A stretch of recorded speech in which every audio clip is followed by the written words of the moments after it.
the New Arts and Media Studios in Milwaukee. I'm Charles Purcell. This is The Log. So we're going to finish up our Summer Best Of series with a re-airing of May 8th, episode 528. I think most of the episode is included here. We talk about getting back to our roots here on The Log as social anarchists. And, you know, it's such a scary word and jargon is so dangerous. We've got to be careful about that. But we here at The Log are social anarchists. And the simplest way to describe that is just lateral power. We don't need this top-down hierarchy where so-called leaders have all the power. And that includes both the private and the public sector. We need small d democracy throughout the society.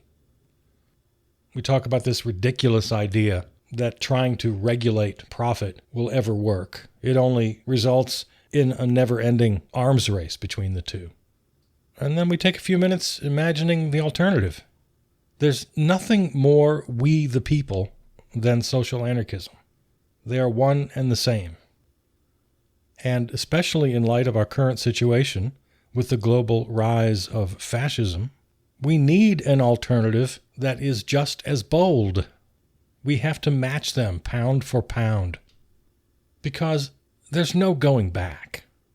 If you still believe at this point that we can still go back to some happy government-regulated capitalism, it's too late. It's over. There is no going back. There's only going forward. And if you've got a better idea, I'd love to hear it. All right, next time we talk to each other, it'll be a brand new episode. Today, we look back one more time, episode of The Log from May 8. I've been thinking recently we need to get back to our roots a little bit. If you're a new listener, or maybe you forgot, maybe I need to remind you. We are anarchists over here, social anarchists.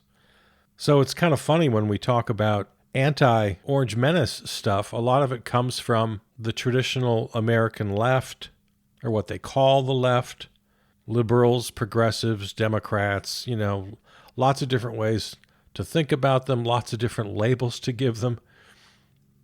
But we get so caught up in the fact that the Orange Menace really is so existentially dangerous that we forget we oppose what's called the American left almost as much as we oppose the Orange Menace.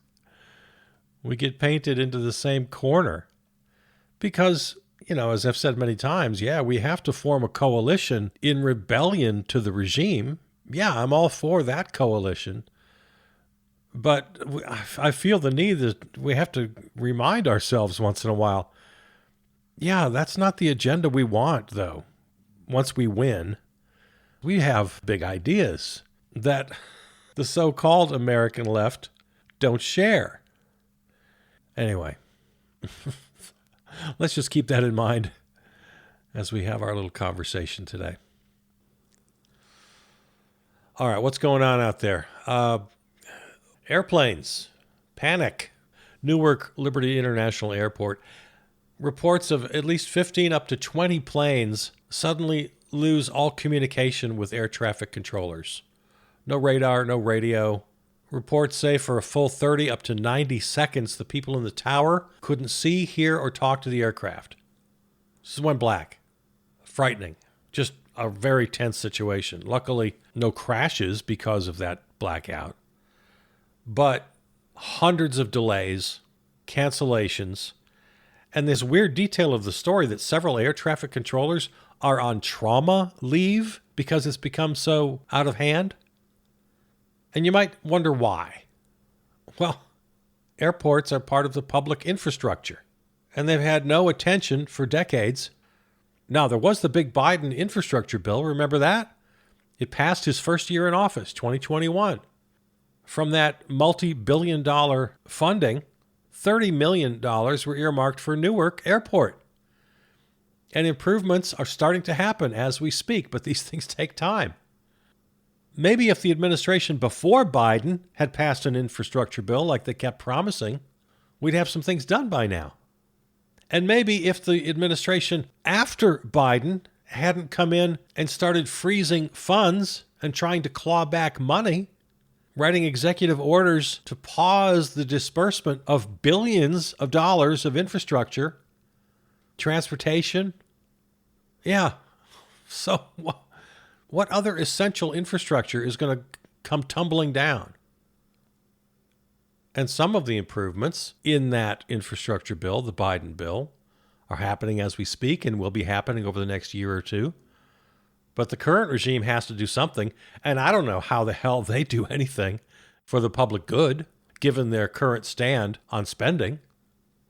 Not to mention dodgy, the Musk fever dream slashing of the FAA, slashed staff by 400. Now, they didn't slash controllers or inspectors, but they did slash a bunch of support folks who keep the gears turning, maintenance, administration, safety. So yeah, let's slow roll any improvements that were happening. So we wonder why safety and efficiency are at risk. This is crazy. Is this part of their big plan to privatize literally everything? Do they want to privatize airports too? Airports across the country need money. They're outdated. Their equipment is outdated. Their technology is outdated. So is that part of the plan? To let it all fall apart so the oligarchs can sweep in? Hedge funds can go in and buy airports like they buy toy store chains? Yeah, let's just privatize everything. Airports, bridges, roads, public education. You know, some things just have to be public. The private market doesn't work in some areas. Two areas where we keep expecting it to work and it's never going to: housing and healthcare. So there again, just another little reminder of where we are. We're social anarchists here. Money and profit need to be abolished. Because what we have now is this arms race. On one side of the arms race is the for-profit private market. And they're doing everything they can to increase their profits. That's what they do. That's what they're supposed to do.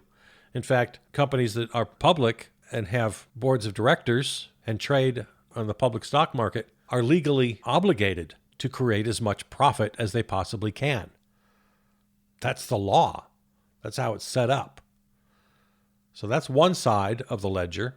Every ledger has two sides. So what's on the other side of that ledger? Well, government regulation.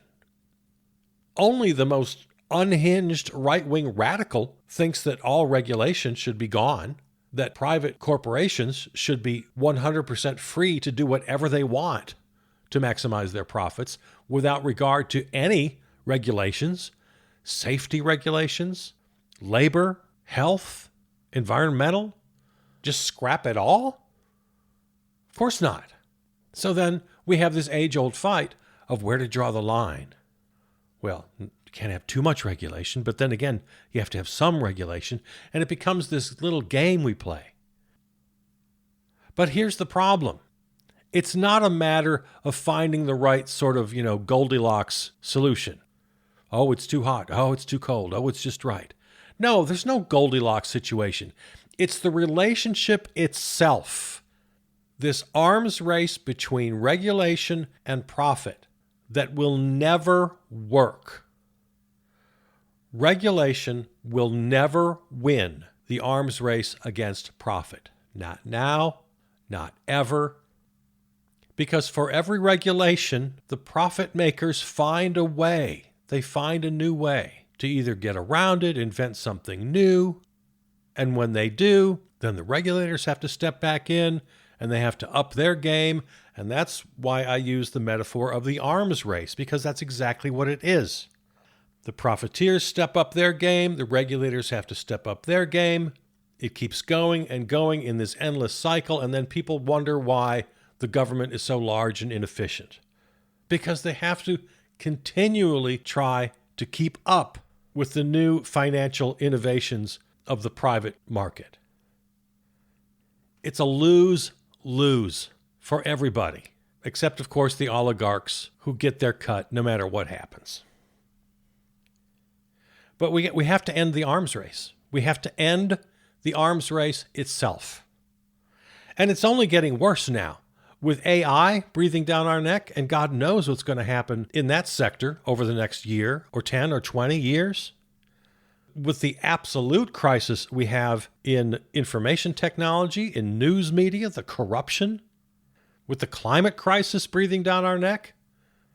And all the while, we got this fascist regime doing everything it can to exploit the situation. So who in their right mind thinks that we can continue with old school thinking that, if we just pass sufficient regulatory legislation, we'll be okay. We can control AI. We can control this runaway train of profit. We can continue to rely on consumer consumption to drive our economy. We can continue to have endless growth and somehow at the same time regulate AI, somehow regulate our way out of a climate collapse, somehow regulate our way out of a completely failed news media infrastructure. We can regulate our way out of burgeoning fascism. Who thinks that? Who thinks that somehow reasonable, practical, middle-of-the-road, capital D Democratic centrists can write regulatory legislation that will save us from these attacks? Can we just get serious for a second here? Raise your hand if you believe that. I dare you. So that's why I mentioned at the top, we got to get back to our main mission here. And I've only got a handful of friends out there. I know we're very much alone in this thinking. But we have to defeat money and profit itself. We have to get past a system that relies at its very heart, a system that is defined almost exclusively, entirely by the central idea that growth is infinite, that consumption has to increase, the GDP has to grow, and that the engine that drives the whole thing is private profit. It's insane. And if you agree with me, if you think I make any sense, well, you and I are a very small minority. It's you and me and a handful of friends out there. Because even the likes of Bernie and AOC, the farthest left you can find in Congress, every single last one of them believes in economic growth. They believe in private profit. They want to have all these public-private partnerships. See, that's what Democratic bills, the infrastructure bill, the health care bill, all of them, down through the years. It's all about incentivizing private profiteers to do good things. They think they can engineer the world using private profit as the only tool. Well, we can get everybody health care if we just incentivize private health insurers, if they can make lots of money doing it. We can have a healthy environment, and we could end the climate crisis if we incentivize for-profit energy producers and for-profit manufacturers, housing construction. If we can promise them all these profits, then they'll do the right thing. How dumb do you have to be to believe that, given our track record? No, it's the profit itself that has to go. It's the money itself that has to go. And the added benefit to this way of thinking, it's also the only way to defeat the current global fascist momentum. Everybody wants the same thing. They want to be able to take care of their families. They want to work at some sort of job that has some sort of purpose and meaning. And they want to have the wherewithal, the ability to have a decent house, to live in a safe neighborhood, to have their basic material needs met. Food, education, transportation, a little leisure time once in a while. People want solutions. The closest we've ever come to achieving this, at least here in the United States, was during a very brief window, that sort of post-war 50s, 60s kind of era, where it really did work for a lot of people, a lot of white people. And somehow, the owners of the big corporations got along fine. But then comes the civil rights movement, the Civil Rights Act and the Voting Rights Act, the most important legislation in the history of the nation. We have the women's rights movement, allowing women to have jobs and careers, to have their own bank accounts, which they literally couldn't have in some places up through the 1970s. They couldn't even have their own credit card. So we had this beautiful sort of middle-class dream just prior to that, prior to the Civil Rights era, prior to the women's movement, when one salary could support a household, could have the house, could have the car, could have the vacation, could have the fund for the kids' college education, could have the annual vacation, could have a lot of nice presents under the Christmas tree. A lot of people had this. A lot of people. But it was dependent on the exclusion of most people of color. It was dependent on the free labor of exploited women. And when those walls started breaking down, the system somehow just didn't translate. The money guys weren't having it. If in the 50s and 60s, for a white family, one salary could support the household, why wasn't that still the same in the 80s, 90s, and today? Why is that? Why, when civil rights laws came into place, desegregating education, employment opportunities, housing, getting rid of the redlining, all the great accomplishments of the civil rights era, all the great accomplishments of women's rights, of LGBTQ rights, now suddenly because people have rights, now it takes 2 incomes to support a household? When the government steps in its rightful role to protect its citizens against discrimination, to regulate against safety hazards, now for some reason, all of a sudden, that one breadwinner can't support a household. And then 2 breadwinners can't support a household. Government rules and regulations, the most noble of them all, to protect civil rights, to protect health and safety of food, of water, to protect the earth. The most vital and fundamental roles of a collective government will always be at odds with those who seek profit. It's an adversarial relationship, not a natural one, no. It's an adversarial relationship artificially constructed by a system that centers profit. Get rid of the profit. It's the only way. Now imagine the alternative. I'm going to say something now that sounds insane to you, but just think of it as a thought experiment for now. Okay, I want you to imagine a world without money, without profit. Imagine an entrepreneur, which is something that everybody admires. People on the right, people on the left, they love an entrepreneur. Well, what would an entrepreneur do if money was no longer the driving force, the incentive? Would they sit home? Would they sit home and watch The View and soap operas and just do nothing all day? Would they just sit back in their recliner? Well, no. They would go out and make every attempt to achieve their goals, just like they do now. Inventors, innovators, entrepreneurs, they don't do what they do to make money. Now, all of us work to make money because that's the system that we've been given. But I'm asking you to imagine a world where there is no money. If you need food, you go to the store, you get what you need. The people who grow the food and the people who package the food have done their job because, well, that's just what they do. They've decided that's how they want to live in the world. That's how they want to contribute to the world.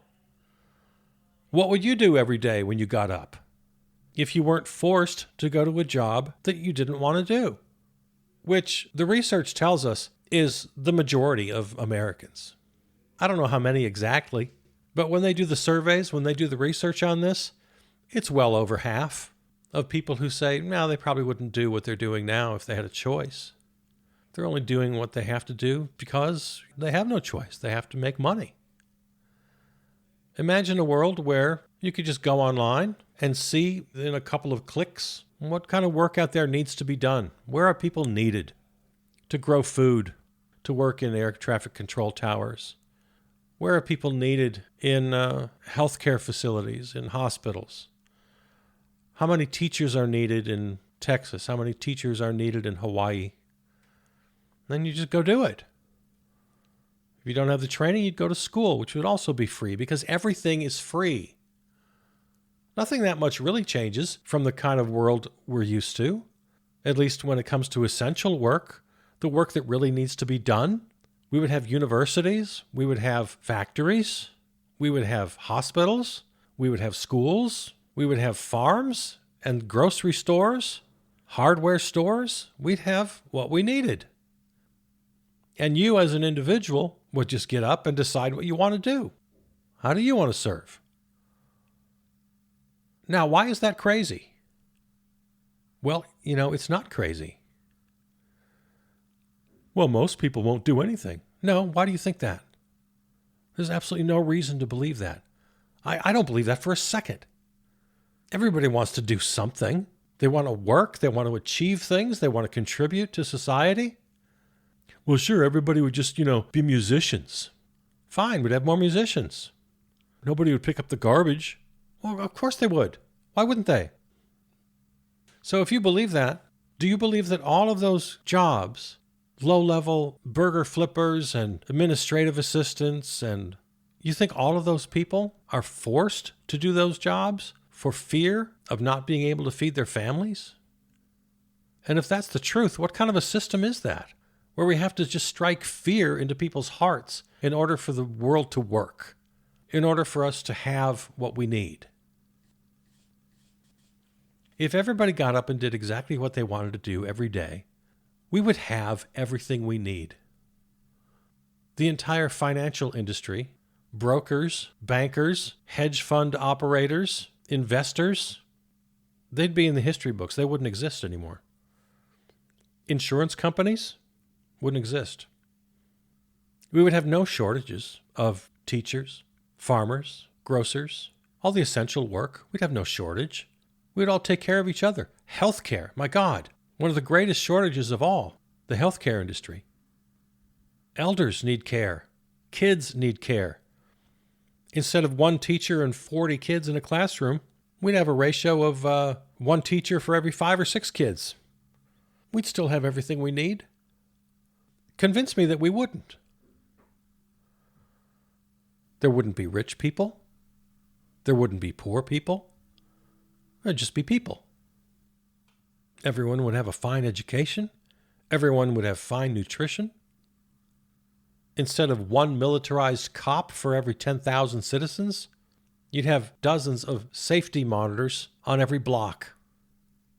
We'd all be looking out for each other, taking care of each other. What possible motive would there be for crime when you have everything you need?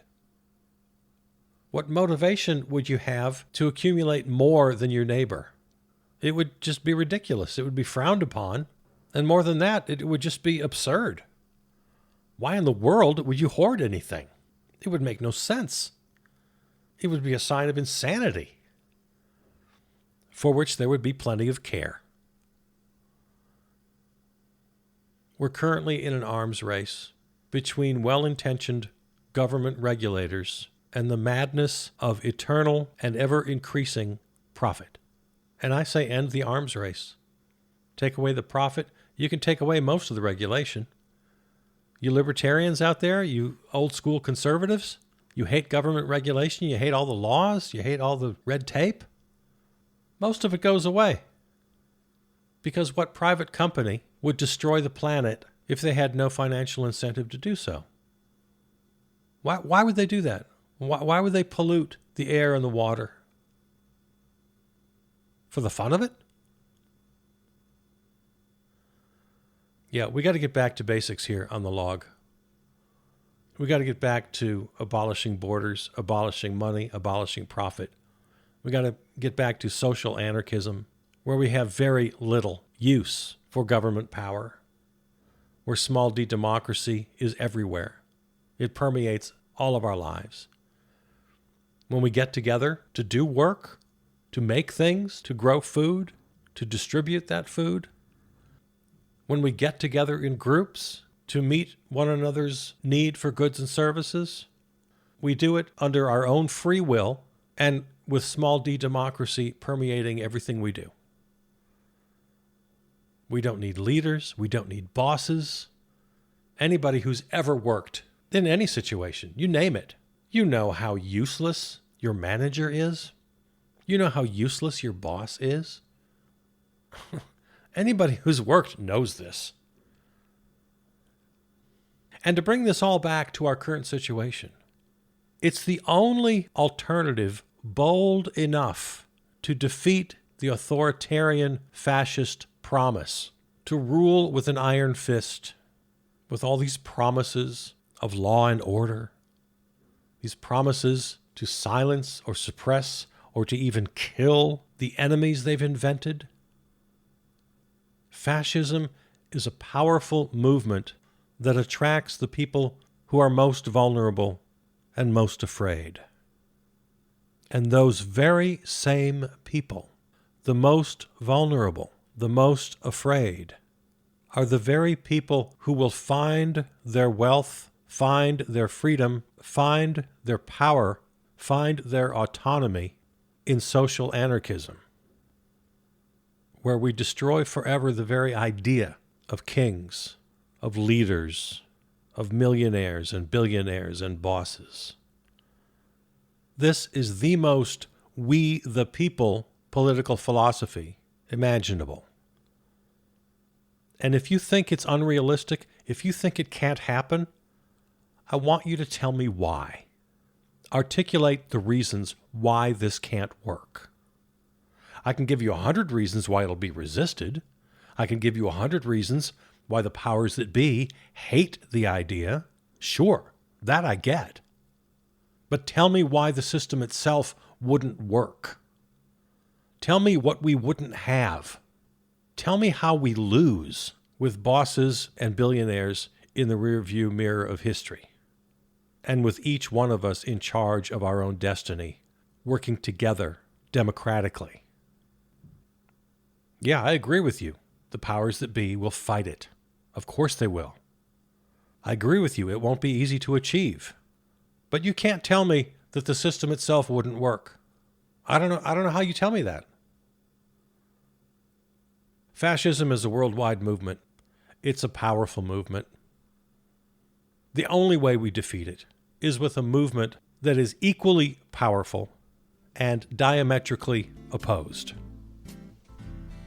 The continuation of the for-profit system with well-intentioned regulators and administrators is not a solution.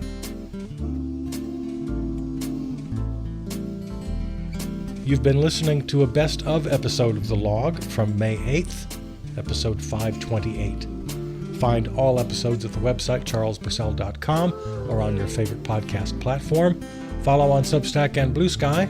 Thanks to our home station, River West Radio in Milwaukee. Peter Donalds wrote and performed our theme song. Next time we speak, a brand new episode. I love you. See you out there.